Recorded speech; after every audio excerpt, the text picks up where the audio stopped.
Welcome to the Danny Clinkscale Reasonably Irreverent podcast. Insightful and witty commentary, probing interviews, and detours from the beaten path. Welcome to Danny and Stan's Football Weekend, brought to you by Nononsensehealthcareninja.com, presented by Indeed, and it's another Tuesday version as the Chiefs played Monday afternoon football in Buffalo, a rainy game that was played in a bit of the cold, not kind of Buffalo conditions that you think of when you think of bad weather. That's usually snow. But the Chiefs went Cro-Magnon in winning their game. A very unusual game, the most rushing attempts in Andy Reid's coaching history. Had a back go for over 160 yards, despite the fact the Chiefs were playing an offensive line where I bet there were fans out there who were turning to their buddies or their spouses, or their spouse was turning to them and saying, I don't even know who that guy is who's playing center. But the Chiefs made it all work. We got some great college football to talk about as well. Talked about in the past how Missouri's schedule had taken a turn for the worse for them. Now it's taken a turn back for the better. It's the second time Missouri's caught a scheduling break, as they were going to have to back up a off week that was sort of detrimental to what they were doing with a game against Florida. Now they're going to play Kentucky at home instead. So all kinds of good things to weigh in on. As the Missouri Tigers, we get the Sunflower Showdown. We got an opt-out. We got a whole lot of things to talk about with Stan Weber, and it comes your way next on Danny and Stan's Football Weekend, presented by Nononsensehealthcareninja.com on the Reasonably Irreverent podcast. It's time now to get some great assistance on healthcare with Chad Beisel from Nononsensehealthcareninja.com. And Chad, even your business's name would indicate that you have a real aggressive way and an important way to go after some health insurance for your clients. What I've found out in the industry is just a lot of people are really confused. They don't know what plans are good, what their plans offer, how they cover. And so I've just taken the approach of being really educated on what options are available to clients and showing them all the options that are available and making sure they understand them so they can pick and choose what options are good for them. And one thing that's really important, of course, is access to doctors and hospitals. Absolutely. That's become a big issue for a lot of people. Some of the plans out there are going to restrict those clients to where they can and cannot go. So if you live just outside the Kansas City metro, some of the counties outside, you may not be able to go to some of the hospitals up here in the Kansas City area. So making sure that you have a plan that's got doctors and hospitals and places you want to go is really, really important today. Learn more by visiting NoNonsenseHealthcareNinja.com and let Chad help you. Cinematic Visions has been an affordable solution for professional media production in Kansas City since 2003, offering award-winning video production and creation, as well as a wide array of digital and social media management services. From planning, scripting, filming, editing, and post-production, to delivering your product to a watching world, Cinematic Visions will provide professional and affordable services for you and your business with the necessary return on investment to make it all worthwhile. Cinematic Vision's goal is to unlock the power of storytelling through video and a strong online presence for your company. Beyond the numbers, they want to inspire and evoke your clients to feel and act. Let my friends at Cinematic Visions embed your brand where it belongs, in your customers' minds. You can find them online at cinematicvisions.com or with a quick phone call at 816-600-6300. It's time to visit once again with Dr. Brad Woodle of Advanced Sports and Family Chiropractic and Acupuncture. And Dr. Brad, your group has reached a significant milestone in terms of receiving a prestigious award. We have been honored for the 10th year in a row to receive the 5-Star Service Award by Integrity Doctors. We're just thrilled about that. And what that means is that we are guaranteed to give you excellent service. We're going to treat you like family, and we're going to make sure we do a very thorough evaluation and a care plan to get you well. We have 5 locations, and we're soon opening our 6th. So we are in Olathe, Overland Park, Prairie Village, Belton, Lee Summit, and soon to be Blue Springs. And I know firsthand about those great services. I come to the location in Overland Park. And for more information and your chance for a healthier way of life, make sure to visit asfca.com/Danny today. I'm here with Tim Emerson, the owner of Emerson & Company. And Tim, give us an idea of the range of services that you provide from Emerson & Company. At Emerson & Company, we do credit card processing, payroll services. We do bookkeeping, merchant accounts like point-of-sale systems. What would you say differentiates you from other companies in the field, and what makes you special? I think what makes us unique is that we're a small local business making regional decisions on companies. We create a profile for the business and then put it out to our different vendors in a very competitive environment and tailor those needs to the specific business, which usually ends up in a great fit or great result for the company. And, of course, the idea is to save money, right? Save money, and actually sometimes I'm surprised where actually a solution that may cost a little bit more ultimately does save money, but we're not conditioned to think like that sometimes. Emerson and Company. Check them out at emerson-co.com or call them at 816-360-9092. If you'd like to join these and other great sponsors and market your business to a growing and engaged audience, contact us at danny@dannyclinkscale.com.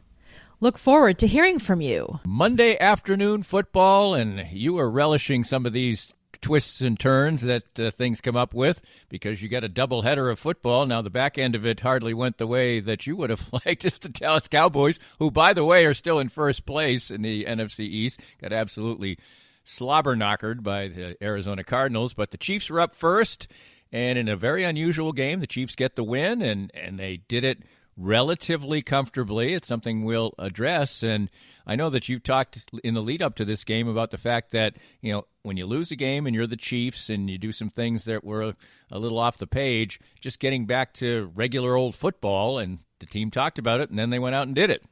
They had won 13 straight games, almost 365 days since they lost, came back from unbelievable double-digit deficits in the playoffs, in the Super Bowl against a legitimate San Francisco 49er team. The magic was there, the belief. We spoke about it often, Danny, about the sidelines in the Super Bowl, how the defensive players said, we're fine, we're going to come back. And I was sitting there going, there's not very many minutes left in the game. How could you have had that attitude? But they did. They believe in themselves so much that I don't think they fear losing. And that's one of the drivers of great teams, right? Great athletes, great coaches. They're scared to death of losing. It drives them, but I don't think the Chiefs have that mindset at all. Having confidence is good. Staying composed, believing in your fellow football player, all those things are good, but they lost to the Raiders, and suddenly, what? We didn't come back and win the ball game. We blew a 14-3 lead, and I think the Chiefs would have spent some time reevaluating. And the reevaluation that you're speaking of that I spoke about last week, getting ready for the Buffalo Bill game, was I think that they don't have to have flash plays. You don't have to have the normal – I mentioned last week, if it's not an 8-yard gain, we all are shaking our head like, what's wrong with the Chiefs on that play? You know, sometimes you see a run up the middle and he fights forward and falls forward and gains 4, and we all go, well, that was ugly. Why didn't they throw? This game, going into it before the game, I thought the Chiefs would get back to fundamentals, lower their expectations on big plays, see if Buffalo's going to play 2 safeties back, dare the Chiefs to run, be satisfied with it, throw the ball underneath, keep moving the chains, and they're just better than Buffalo, and they wanted to go get a win. They valued the win. There were no style points to it. That's what we said going into the game. As the game unfolds, the weather is even a factor. It's probably not cold enough to get anywhere near snow or sleet, but it was just that awful temperature for this time of year that we're not used to. Enough water on the ball that it affected everything. Every punt, return, catch was at risk, I thought. Every ball that was held by a running back could slip out of their hands very easily. So it's just one of those games where you had to be careful, and boy, the Chiefs did it. They leaned on it, and mostly Andy Reid with a fundamental change of saying, I'm not going to go to the passing game. We talk about stats like the most rushing attempts that he's had as a coach or as a Chiefs coach and those kind of things. But credit the team for doing what they needed to. Credit Patrick Mahomes for still making the plays when he needed to. A critical third down pass to Byron Pringle was a big play in the game. Again, a scramble, not as designed play turns into a winning play for the Chiefs. And then Clyde Edwards-Helaire, we're sitting there with Le'Veon Bell about ready to show up to be a factor, and the Chiefs running game should improve because of it. And he goes out and puts up a big-time, best of the season type of game behind a patchwork offensive line. When Mitchell Schwartz walked off the field at the start of the second drive, I'm sure there's a lot of Chiefs fans who are going, uh-oh, this is not what we want to see. And sure enough, it was just the opposite. The Chiefs got after it. The new linemen came in, blocked like crazy. So right now the argument around Kansas City, was it Clyde Edwards-Helaire or was it that offensive line? I mean, who deserves all the credit? I don't know. To me, we could balance it out and give both some credit, but right. It's the fun debate for everyone to say, Was the offensive line so dominant that any back could have done it? Or is it Clyde Edwards-Helaire valued as a first-round pick? That whole debate comes up as well. But it was a win, and there was very little doubt in my mind. The only time I doubted that the Chiefs might win, the only time, all of last week and throughout the game, is when I saw the ball pop loose or saw Bills scrambling for a football, and I didn't know if it was a real fumble or not. Hadn't seen the replay yet, and I go, wow, Buffalo could win this game. They are within a touchdown. If they did recover a fumble here, a little momentum. That was the only time I thought about it. When they said, here's the replay, his knee is down, I went back to saying, no, Chiefs are going to win this game. They certainly did. It was in different fashion. They are showing they did show the patience. They did show – I want to ask you one thing, though. The very first throw of the game, I think it was the first throw of the game, Patrick Mahomes takes a shotgun snap. There's some pressure on him. The pass would be incomplete. He threw it sidearm. It was a pass that clearly called for an overhand pass, I think. Is there just still this shred of he doesn't strike me as a show-off, but because he can make all these throws, he does. But shouldn't plan A always be a fundamentally sound throw if you have the opportunity to do it? Did you notice that at all? Well, there's a lot of things about the play I think you're thinking about. Just slide over, throw over the middle. Yeah. And they kind of said the ball slipped out of his hands, and Aikman said the pressure didn't have anything to do with it, but there's a guy smashing him right. And that's not true. The pressure had everything to do with it. He was kind of ducking away to get rid of the ball and not take a big hit, and the ball was off by a full 3 inches. If it would have been down, it would have been a big completion. So we got to be careful about making a big deal. But you bring up an interesting question. When is he going to, as he says, fade in the pocket? When is it good? When is it lack of discipline? What arm angle should he use? Lamar Jackson is probably a bigger conversation for this, because if you went and watched the Ravens game the other day, he had passes knocked down all over the place at the beginning of the game, and he threw sidearm almost every time when he didn't need to. Right. So Lamar Jackson, should probably work on being more robotic, more quarterback trained like junior high kids are now. He probably needs to get to that. But with Patrick Mahomes, I'm still going to wait to say, what do we think? How does his brain calculate when you can throw from, you're like a baseball pitcher that can throw from 5 different angles. Right. It's crazy. How does your brain choose which one's the best one? Well, I think the analogy I don't know, but you can't turn him into a robot. It's right. Too late. I agree with that. And to me, the analogy has always been what a shortstop does on various different plays. But those plays, be it a roller that's slow or whatever, they put you into different situations. I just want to see him, and this is totally nitpicking because he was very solid. Yeah, because that 3 inches is what we're talking very about. Very solid in last night's game. But the default, like on your computer, should always be to a regular throw to me. It should be the circumstances that create the off-chart plays. I mean, at least to me. Yeah, no, and as we see development of a quarterback, Patrick Mahomes, we plan on him being a Chiefs giant factor franchise quarterback for 15 years. He's not going to move as well 10 years from now. He's just not. John Elway was one of the greatest athletes ever, didn't move as well at the end of his career and had to become more of a pocket presence. The Peyton Manning, Tom Brady style can last a lot longer. It's just about their shoulder, their elbow, their arm strength, right? But their pocket presence can be, old man pocket presence can work. But we're going to have to see where Patrick Mahomes goes on this. But I think on that play, for instance, I think the arm angle, the kind of throw and duck that he was doing, like I don't want to take a hit, I don't want to get hurt, and I think I can complete this pass, I think caused an overthrow. You could say the ball was a little bit wet. Troy Aikman's always going to talk about that because you always understand more. I do it often as well. When you've experienced it, you bring that to the table where other people Aikman don't. had small hands too, I believe. Well, no, Troy could not throw a slick ball. Oh, right. I don't know if he has small hands or not, but he absolutely, and now it's public that he talks about it, but when the ball was wet, he could not throw it. One of the things was I think he got away from using the laces throughout his career. Right. Quarterbacks have taught themselves out of the shotgun to catch the ball no matter how it arrives and throw it down the line for those quick passes without grabbing the laces. We used to always spin it every time to get the laces. Every time, no matter what. If you got a shotgun snap or wherever you got the ball, you would get the laces and then make a throw. They've taught themselves now just get it and throw. Well, Aikman taught himself to not use the laces. So if you go back and look at some NFL films, there were times where he would throw without ever touching the laces, and you can't do that when the ball's slick. So he hated the little bit of moisture that they had last night would have been the worst situation for Troy in his prime, early 90s. So I think he values that a little bit more. Right. But if you look at the replay, I think Patrick was about ready to get hit, and he wanted to lessen the blow. It's amazing that that's how his brain's calculating. I mean, it's like, Right. I'm going to complete this pass, and I'm not going to take a big hit. And you're going, are you kidding me? And then Danny's sitting there, just complete the pass and don't worry about the hit. Maybe stick in there a little bit longer.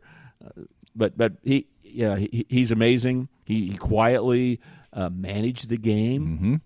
Like used to be, the worst words about Alex Smith as he managed the game, and that's what Patrick Mahomes did. But he did it with a high completion rate, didn't turn over the ball, and those runs. When he runs the ball, he just cuts the heart out of the game. Right. In his column today, usually updated eventually, but the online version I saw, Sam Mellinger talked about the fact that a future topic for discussion is why some of these teams don't start spying Mahomes, because he isn't the flashiest runner in the world, but he's killing people on third down with these runs. I mean, he's making first down with these runs, and they're killer, demoralizing plays, and they're usually wide open. Yeah, they're not just athletic, okay?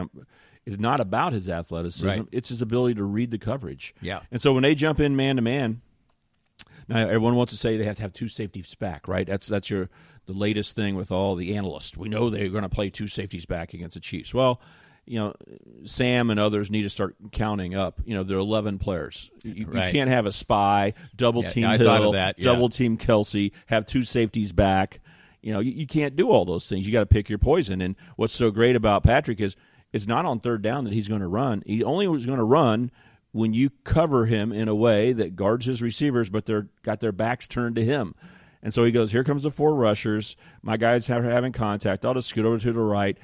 And there's no one on the right side of the field. There's no one 20. If you can be at the game, for those fans lucky enough to be at the game, you look and go, there's no one 25 yards around him.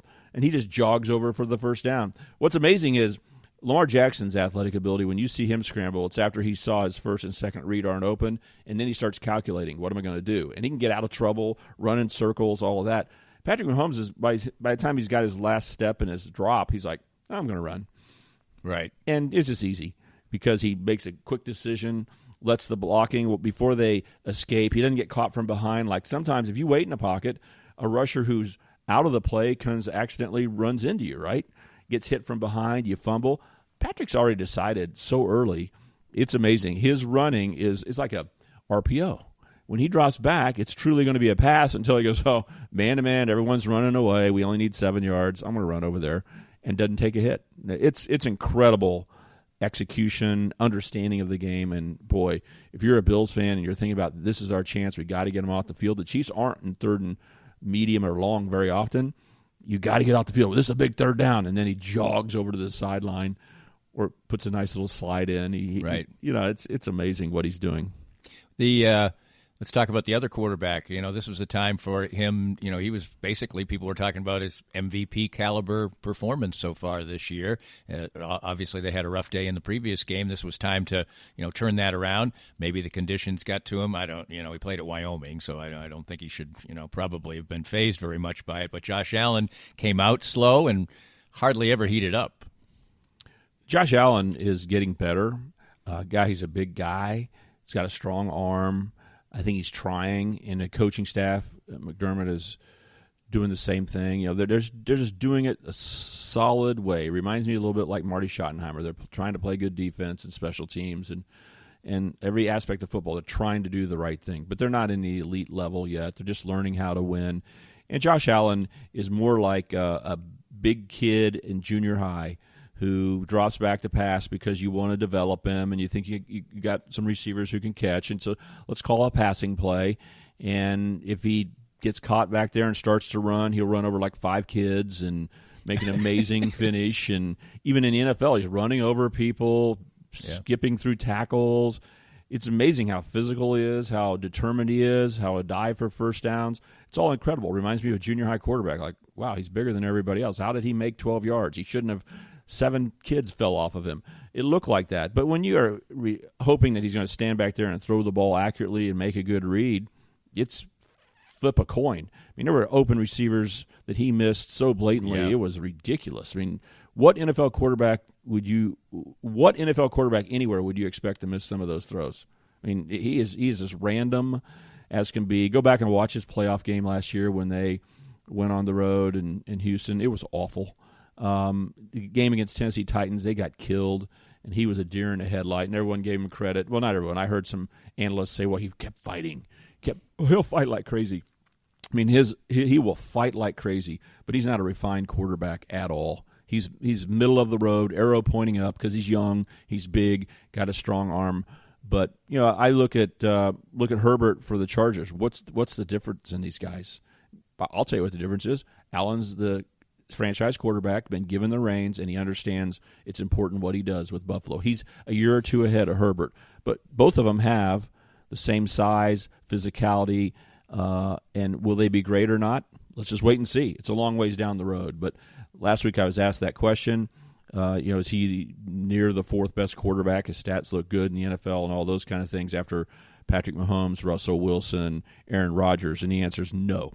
Not even close. Tannehill is better than him right now. So Josh Allen is not even in the same league. Buffalo's not in the same league. They're the 5th, 6th, 7th best team in the AFC. They're not even. They're a good team. If they would have played at home on Thursday night with a full crowd, it would have been an all-day sucker for the Chiefs. I'm telling you, it would have been a game they could have lost. But on a full week and with no fans in the stands, there was no doubt in my mind the Chiefs are going to win that game. And I don't know when you were ever thinking, other than at that fumble, that the Chiefs are going to lose. Only time they just tore them apart. Yeah. And they couldn't stop them, and there's that feeling. Let's just touch on the running game here. Obviously, there were big holes out there, but Hilaire also really maximizes the runs. There's no question he's a fine back. I don't think that it's unfair to him to say that anybody. Now, I think maybe just about any average running back would have gone for 100, but I don't know if they would have gone for 165. So there's credit to be had on both sides. Now, Buffalo has a terrible defensive line, and they basically sort of punish 2 defensive players by making them healthy scratches. So you talk about the Chiefs was a makeshift offensive line. Well, that is just a bad defensive line. So we have to put that in context. So we can't imagine that they're going to go out and muscle every team. Denver's got a good defense, so we'll see what happens there. But still, great credit, and there's no reason to have to pick between Hilaire and the offensive line. They both did their job. Right. The offensive line deserves a ton of credit because we don't see teams lean on the run in the NFL like this, a league where you pass more plays than you run, period.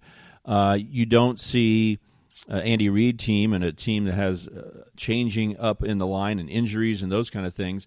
You don't expect a group that you're not really familiar with to get after it like they did. So all these things are good reasons about we need to give super credit to the offensive line because they surprised us, and the group of people, the names that they had up there, you're going, really? Really? Does Daniel Kilgore? What percentage of people knew who Kilgore was? Yeah, nobody. Well, no. 10% knew who Kilgore was. And Allegretti gets in there, and they were physical. They were moving the line, all those kind of things. They deserve credit. But let's just go old school for a second here, Danny. It used to be a day in the NFL where running backs were a big thing. I mentioned Marty Schottenheimer football. I mean, you thought about Christian Okoye and Barry Word. We didn't talk about the offensive line that much. We didn't say, Tim Grunhardt's dominating up there. We gave credit to the running backs because it was a team, and the linemen were the no-names, right? I mean, right. O.J. Simpson was the first 2,000 rusher in history when he did it. With the electric company. Yeah, but they never discredited O.J. Simpson ever that line did a good job, right? You just look to the running back. Clyde Edwards-Helaire deserves a ton of credit because, yes, there were holes, but he made it happen. And the other thing is they treated him like he's an old school back. It was like an Earl Campbell game. Rarely do running backs go to the huddle after running a 25-yard run and go back to the huddle and get in the huddle and then run another 7-yard run. What happens after a 20-yard run? They go you get trot the to water sideline bottle. And you say, next guy. It's all two-back system. These guys don't get themselves worn down ever. There's none of that rhythm or grind.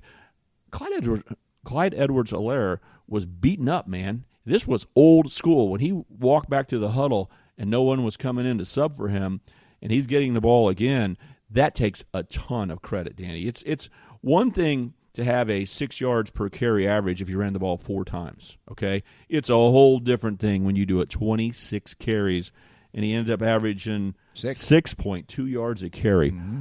That is a feature back. That is a grind down type of situation. So let's don't take any credit away from him. Man, he said, hand me the ball, throw me the ball, hand me the ball. Now I got to pick up a blitz. Those are the worst for the running back. It's when here comes a blitzer and you got to hit a linebacker or a safety. So no discredit to the offensive line. I thought they did a great job.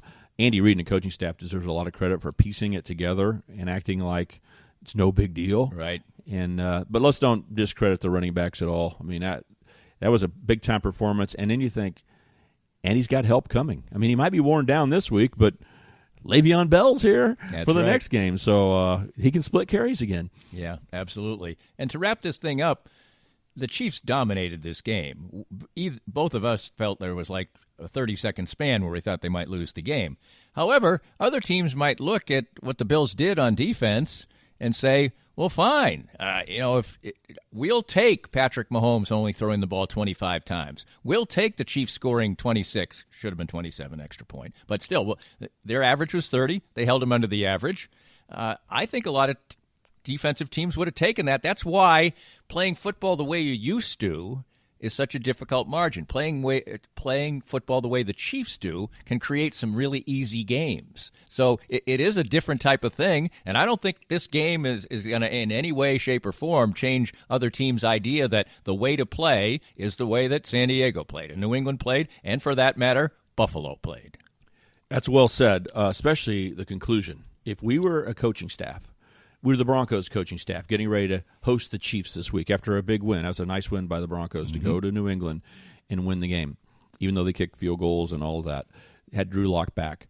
We're sitting there, Danny, and you and I are talking about it, and I would agree with you. If your presentation on the day was, why would we get away from what Buffalo did? Troy Aikman, as an analyst on there, kept saying, well, they got to bring some people up. I mean, they just cannot let them run play after play after play. They got to bring people up.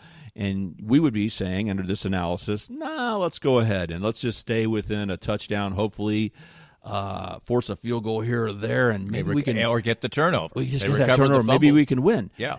So our expectations for our own team are so low. Like, we only have like a 15% chance of winning. Let's go ahead and play this formula.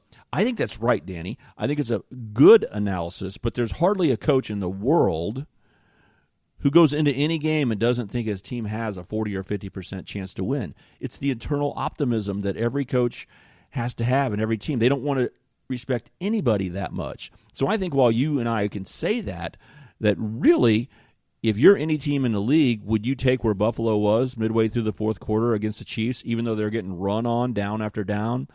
And you would say, yeah, your chances of winning are actually okay. But I don't think that they will be able to stick with it. I don't think the coaches will. I think that and I think the Chiefs sent a message that's actually going to get them exactly where Troy Aikman was. Troy Aikman in the fourth quarter was saying they got to bring some people up here. They just cannot continue to just get pounded on and run, and this is embarrassing and all these things. I think the Chiefs want the coaches around the league to say, we will run the ball 46 times. If you want to play cover 2 and think you can stop Patrick Mahomes, look at his stats. You didn't stop him. He threw touchdowns in the red zone. He scrambled when he wanted to. He made plays off the scramble. We did everything we wanted on offense passing, and we're a threat to run. So what are the coaches going to say? I believe the Chiefs sent a message out there to the world that we can be patient and still beat you, and we can physically beat you up and run the ball, and there's nothing more demoralizing to your whole football team. The offensive line and the quarterback get demoralized when they sit there and watch as you drive the ball on their defense. They don't mind if you score real quick because then they get to go out and do their job. They get demoralized when the clock keeps ticking. I think the Chiefs knew they were going to beat the Bills. They needed to get back to the basics. They needed to make sure that they didn't lose 2 games in a row and say that Raiders game was embarrassing. Let's go back. But it was all a mirage to get everyone to respect it so they can get back to opening things up. And I think that they'll take the bait. I think teams will say, we can't let them run the ball down our throats all game long. We're going to have to bring some pressure. We're going to have to mix it up. And when they do, the Chiefs will be ready there to pounce. So it was a great message by the Chiefs. I think that they said the chances of the Bills winning this game is so low. We are so much better than them. I think the coaching staff, the players don't get this conversation. I think the coaching staff said, let's just do basics, go out and beat the Bills. We're better than them. We'll take care of business, and then we'll show people as an extra benefit that we have variability in our offense. But I think the Chiefs will be fine. Teams are not going to sit back and cover 2 and let Le'Veon Bell and Clyde Edwards-Helaire run for 5 yards a carry. They're going to come up. They're going to say, we got to do something, and Patrick's not going to be asleep. Yep. He's going to read the blitz and say, oh, so you don't think Tyreek Hill can beat us one-on-one? I might only target him 3 times a game, but how about 2 of them are 50-yard passes? Right.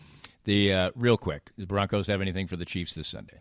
Well, yeah, the Broncos are getting better, and that was a big boost of confidence to win that game. There's a lot of questions about what the Broncos are, but with Drew Lock back, I think they say, hey, we're intact. He's our winning quarterback. Then I think they go, is our coach really modernly effective, or is he kind of just a, what do we have here? You go beat New England, you go take on with Cam Newton. I think they all come back on the plane and say, we got a good team here. And so Denver has some components. They have some confidence. They're at home, and it's a division game. I always think division games are closer than they should be if you compare 2 teams. So, yeah, I think the Chiefs better be ready. This game will be tougher than the Buffalo game was. That's Stan Weber. His analysis is always keen. We always have fun, and let's do it with the college game coming up next, as we'll talk about the 2 matchups we have because 2 of the teams are playing each other, and that continues right up next here with Stan Weber. More of Danny's Reasonably Irreverent podcast after this. Most of us have experienced auto accidents, and it's no fun. And even less fun is trying to work on the insurance aspects afterwards and getting full value after an auto accident. I'm here with David Cowan from RecExpert.com. And David, you have an unusual and important niche for people after an auto accident. We have a passion to teach car wreck clients what they deserve. Getting your car repaired only fixes the damage and the paint. Getting paid for your car's loss in value is called diminished value. Chances are you've never heard of this before because most people aren't looking out for you. We help people collect thousands to tens of thousands of dollars for their car's loss in value after the wreck. And if somebody wants to come to you for that, what's the original assessment cost them? We offer a free review of any insurance claim to see how we can help. You can't beat that. Great expertise and assistance in getting full value after an auto accident. From David Cowan, visit RecExpert.com and learn more. Hi, everybody. This is Matt Llewellyn from 23rd Street Brewery in Lawrence. I just want to thank everybody for supporting local restaurants during this time of uncertainty. 23rd Street Brewery is now open until this pandemic is over. And right now, more than anything, local restaurants need your help and support. Come on out and see us. 23rd Street Brewery is open now from 11:30 till 9 o'clock for dine-in and carry-out. Whatever we can do to help you out, maybe with your catering needs, too. I appreciate all the support, and thank you for continuing to shop local.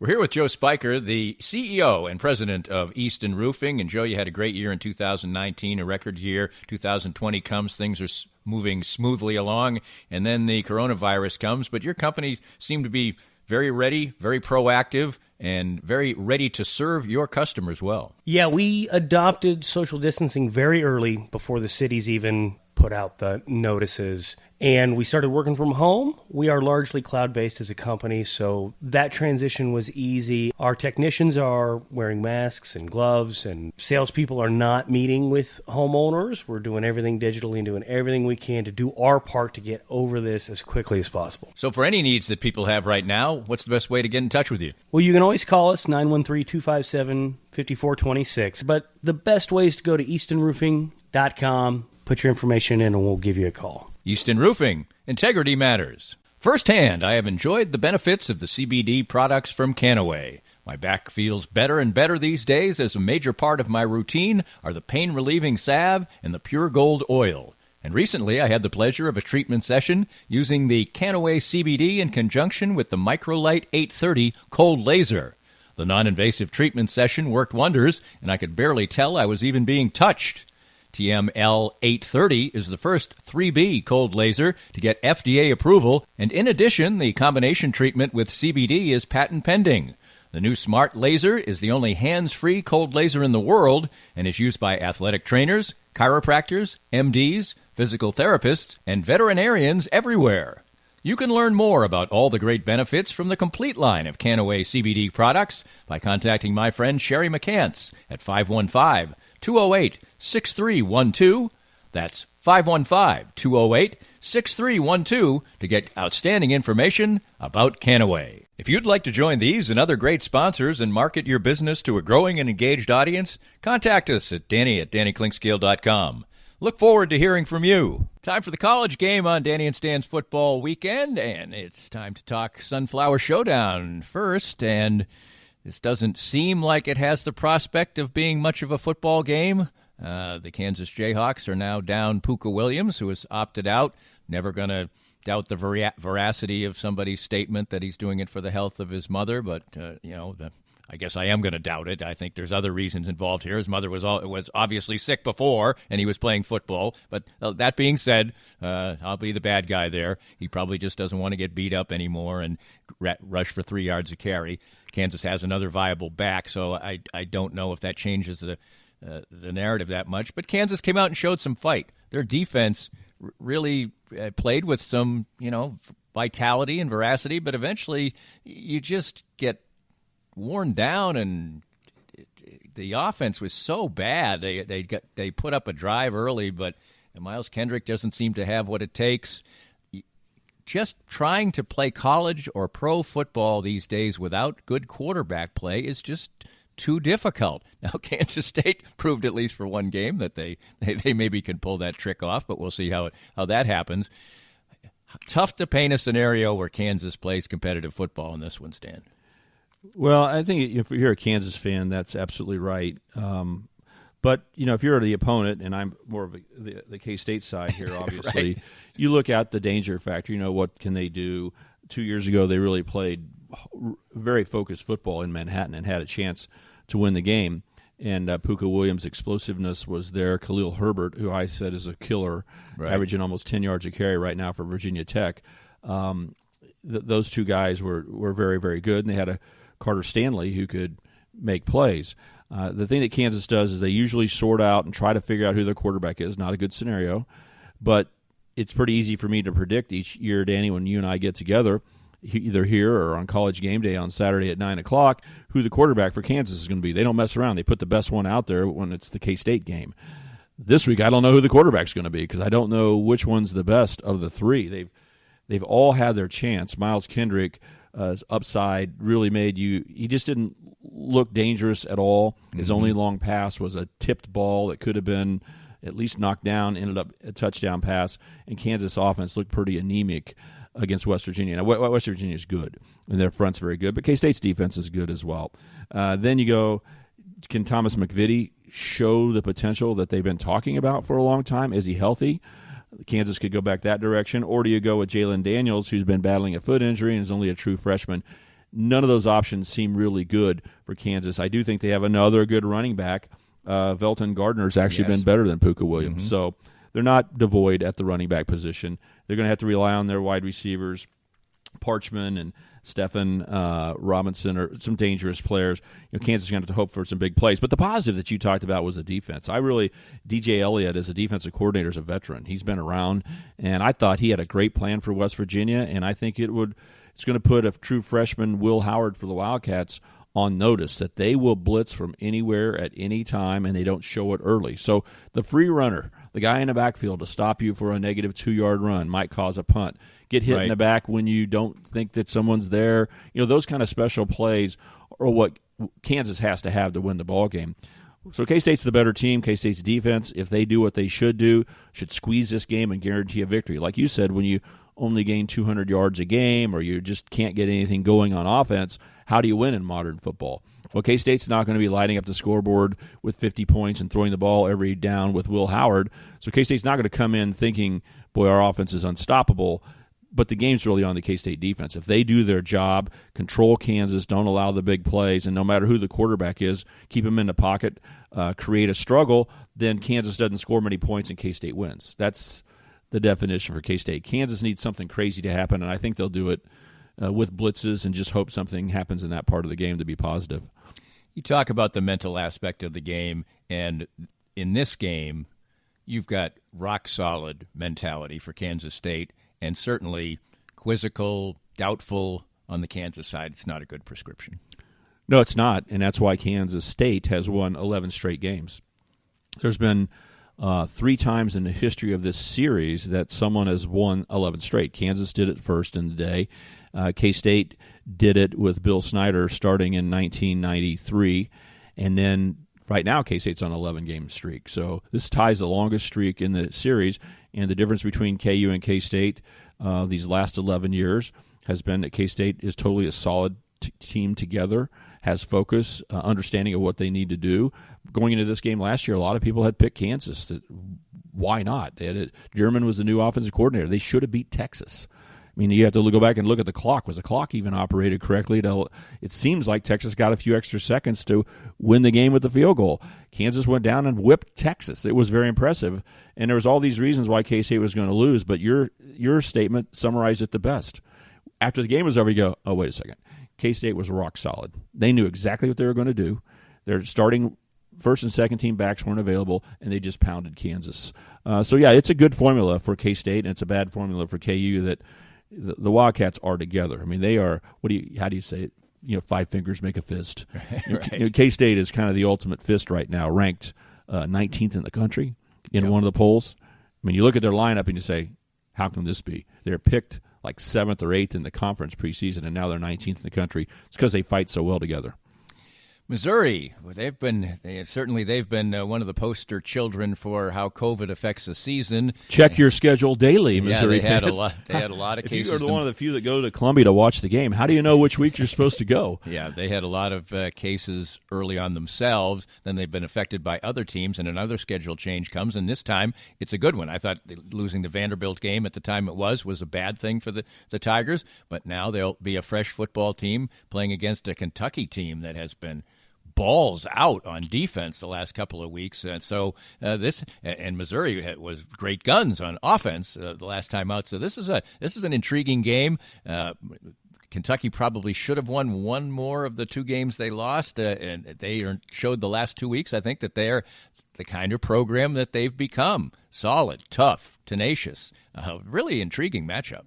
Yeah, Mark Stoops really has implemented his program over time. He's not as flashy or as good as his brother Bob, but I tell you what, he's built a football program, and they believe in defense.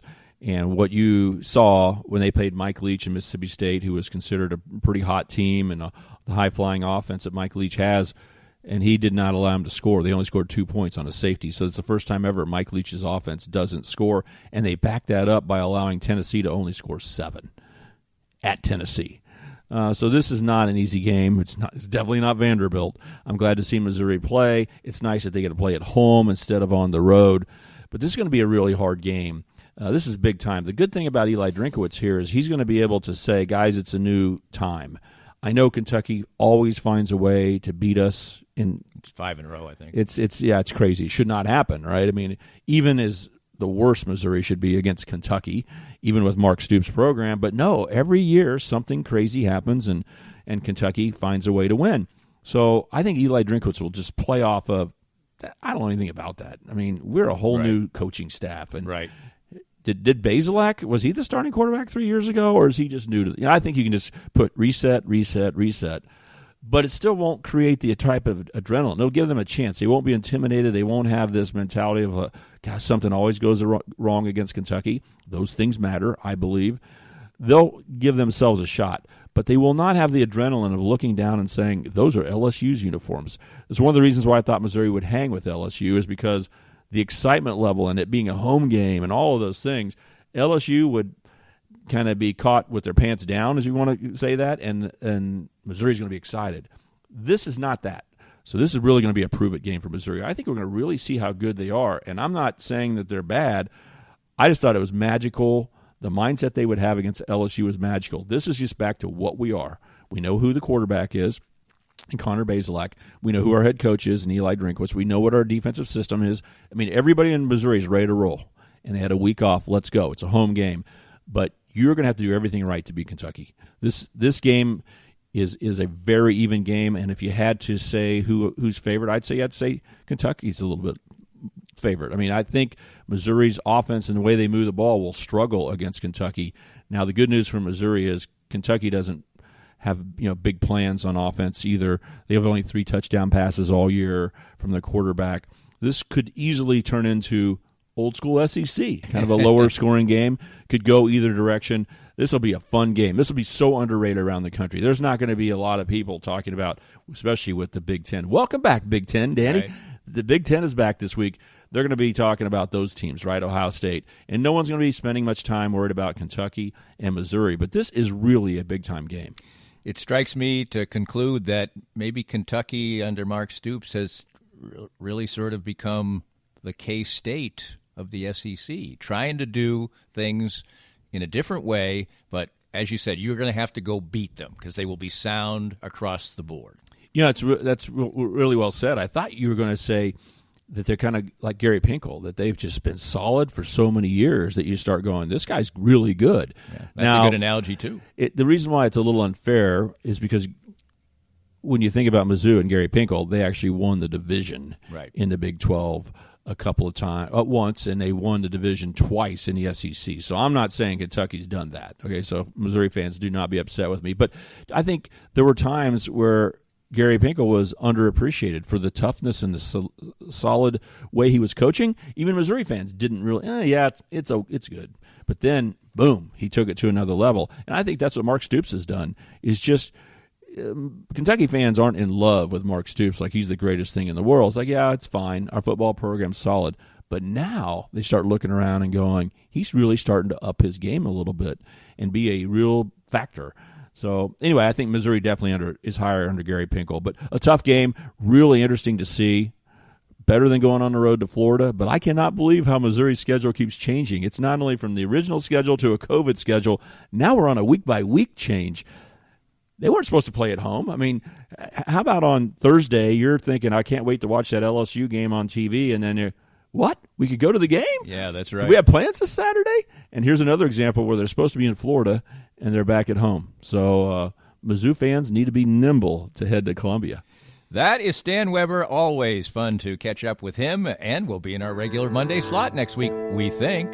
But Chiefs love Monday Night Football. Subject to change as we talk football with Stan Weber right here each and every week. We hope you enjoyed the latest Danny Klingscale Reasonably Irreverent podcast. Come back soon for something fresh and new.